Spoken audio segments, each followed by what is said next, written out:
পটল চিংড়ি বানাবো, তার জন্য এখানে দুটো পেঁয়াজ কুচিয়ে নিয়েছি, পটল কেটে ভালো করে এখানে বানিয়ে নিয়েছি। তারপর আলুও কুচিয়ে নিয়েছি, আলুকে এখানে আদা রসুন টমেটোর পেস্ট বানাবো। এখানে একটা কড়াইয়ে তেল গরম করতে দিয়েছি, এখানে চিংড়িকে বেছে নিয়ে নুন হলুদ মেখে নিয়েছি। আমার তেল গরম হয়ে গেছে, এবার আমি চিংড়ি মাছটাকে ভালো করে আগে ভেজে নেব। আমার চিংড়ি মাছ ভাজা হয়ে গেছে, মাছগুলো আমি এবার উঠিয়ে নেব। পটলটা ভেজে নেব, আমি ওই তেলের মধ্যেই পটলটা ভেজে নিচ্ছি। মাছ ভাজা তেলের মধ্যেই পটলটা ভেজে নিচ্ছি আমি। এখানে মাছ ভেজে তুলে নিয়েছি। এখানে আমি আদা রসুন টমেটোর পেস্টটা বানিয়ে নিয়েছি। পটলটা লাল লাল ভাজা হয়ে গেছে, এবার আমি উঠিয়ে নেব। আমি মাছ ভাজার তেলের মধ্যে ফোড়নে দিলাম তেজপাতা, সাদা গোটা জিরে,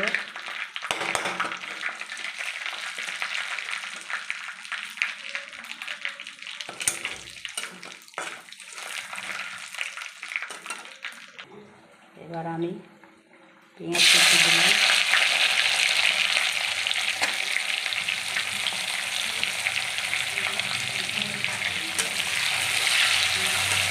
পেঁয়াজগুলো একটু লাল লাল করে ভাজবো। এবার আমি আলুগুলো দিয়ে দিলাম।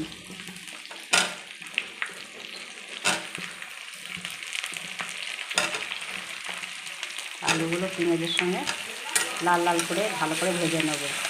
পটলটা আগেই ভেজে নিয়েছিলাম। আমার আলু লাল লাল ভাজা হয়ে গেছে, আলু পেঁয়াজ দুটোই।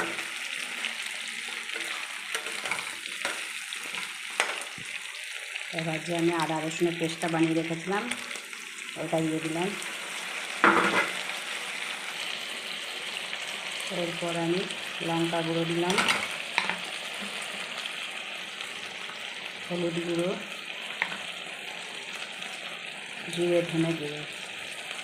এবার সব মশলাটা দেওয়ার পরে আমাকে ভালো করে কষিয়ে নিতে হবে মশলাগুলো, যেহেতু যেন মশলা থেকে তেল যতক্ষণ না ছাড়ে ততক্ষণ ভালো করে কষাতে হবে। ভালো করে কষিয়ে নিতে হবে। আমার মশলা থেকে দেখো তেল ছেড়ে গেছে, ভালোভাবে মশলা কষানো হয়ে গেছে। এবার যে পটলগুলো ভেজে রেখেছিলাম ওগুলো দিয়ে আমি দিয়ে দিচ্ছি।